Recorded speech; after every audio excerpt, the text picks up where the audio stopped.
Welcome to spot B news. Srikalahasti MLA Bojjala Venkata Sudhir Reddy ప్రత్యేక విలేకరుల సమావేశం నిర్వహించారు.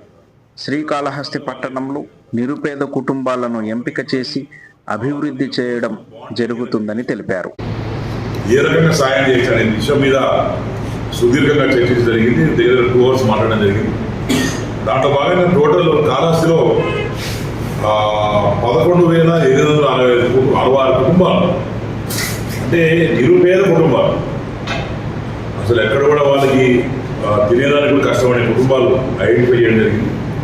వాళ్ళందరూ కూడా వీళ్ళు దత్తత తీసుకోమని చెప్పి, అంటే వీళ్ళు బంగారు కుటుంబాలని మార్గదర్శనం దత్తత తీసుకొని వాళ్ళ దగ్గర నుండి ఏమేమి ఇబ్బందులు ఉన్నాయి, వాళ్ళు ఒక మెంటోర్ గాను, వాళ్ళు ఒక మార్గదర్శకులు గాను, లేకుంటే ఫైనాన్షియల్ అసిస్టెన్స్, లేకుంటే కొంతమంది చదువుకోండి స్కిల్ డెవలప్మెంట్, లేకుంటే ఈ కంపెనీస్లో ఉద్యోగాలు, లేకుంటే చిన్నపిల్లలు అయితే ఏం చదువుకోవాలి, ఎట్లా చేయాలా, మెంటోర్గా మనిషిని తయారు చేసి మళ్ళీ తిరిగి మనిషిగా తయారు చేసిన తర్వాత వాళ్ళు తిరిగి ఇవ్వడం, ఇలాంటి మంచి పనుల కార్యక్రమాలకి వీళ్ళందరూ శ్రీకారం చుట్టిన తర్వాత ఈరోజు చాలా కంపెనీస్ దగ్గర 35 కంపెనీస్ రావడం జరిగింది. వాళ్ళందరం రిక్వెస్ట్ చేశాం.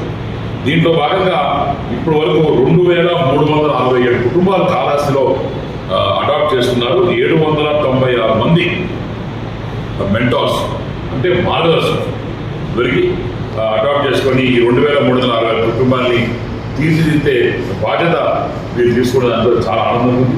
అలానే ఇంకా 9,499 కుటుంబాలు ఉన్నాయి.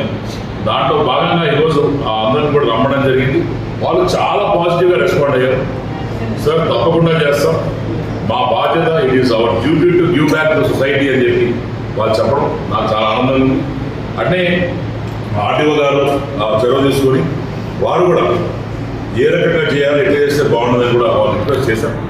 దీంట్లో అన్ని రిక్వెస్టింగ్ వీళ్ళు చేసుకుంటూ వాళ్ళకి దేవుడు ఇచ్చిన దాంట్లో కొద్దిగా 10% 5% తిరిగిస్తే సొసైటీ వీళ్ళు ఎంతమంది ఎన్ని జీవితాలు బాగుపడతాయనేది కూడా ఎక్స్ప్లెయిన్ చేయడం జరిగింది. ఏ రకంగా అయితే మన పిల్లల్ని మనం చూసుకుంటాం, ఏ రకంగా మన పిల్లల్ని చదివిస్తాం, ఏ రకంగా మన పిల్లల్ని మెంటార్ చేసి నర్చర్ చేస్తాం, అదే రకంగా మరి మనం కానీ గ్రామాలు తీసుకొని చేస్తే బ్రహ్మాండంగా ఉంటుందని చెప్పి ఈరోజు వాళ్ళకి ఎక్స్ప్లెయిన్ చేయడం జరిగింది. దీంట్లో భాగంగా అందరూ కూడా ఏకీభవించారు. వాళ్ళు చాలా హ్యాపీగా ఉన్నారు.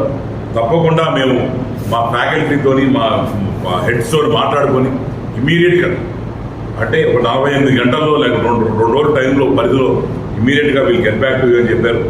అది కూడా నేనేమన్నానంటే నాకు ఫోన్ చేయకుండా ఆర్టీఓ గారు రిటర్న్ గారిని ఇన్ఛార్జ్ పెట్టిన వాళ్ళు తీసుకొని నేను చైర్మన్గా ఉంటాను నేను అని చెప్తూ వాళ్ళు తీసుకుంటారు. ఒక ట్రాన్స్పరెంట్ వేలో, ప్రాపర్ వేలో బ్రహ్మాండంగా వీళ్ళు తీసుకుని కుటుంబాలు కానీ బాగుపడితే సొసైటీలో ఎంత మార్పు వస్తుంది, వాళ్ళకు ఉండేదానికి ఇల్లు వస్తుంది, తినేదానికి తిండి వస్తుంది, చదువుకోదానికి మంచి స్కూల్ పోవచ్చు, వీళ్ళు కంపెనీస్లోనే వాళ్ళు హైర్ చేస్తారు. సో ఎమోషనల్ బాండింగ్ మా కంపెనీస్ కూడా ఊరికి కూడా ఏర్పడుతుంది. కాబట్టి ఈరోజు ఒక మంచి కార్యక్రమం అందరూ కలిసి డిసైడ్ చేసి ఈరోజు పెట్టడం జరిగింది. ఇది ఫస్ట్ టైం మొత్తం జిల్లాలోనే ఫస్ట్ టైం ఈ రకంగా అన్ని కంపెనీస్ పిలిచి వాళ్ళు రిక్వెస్ట్ చేయడం జరిగింది. తప్పకుండా దీనికి ఒక మంచి స్పందన వచ్చి దీనికి కూడా మంచి వాళ్ళు పేదవాళ్ళకి మార్గదర్శనం దొరికితే ఆనందం ఉంటుందని మేము అనుకుంటున్నాం. తప్పకుండా ఇది మంచి ఆలోచన, తప్పకుండా ముందుకు పోతారు.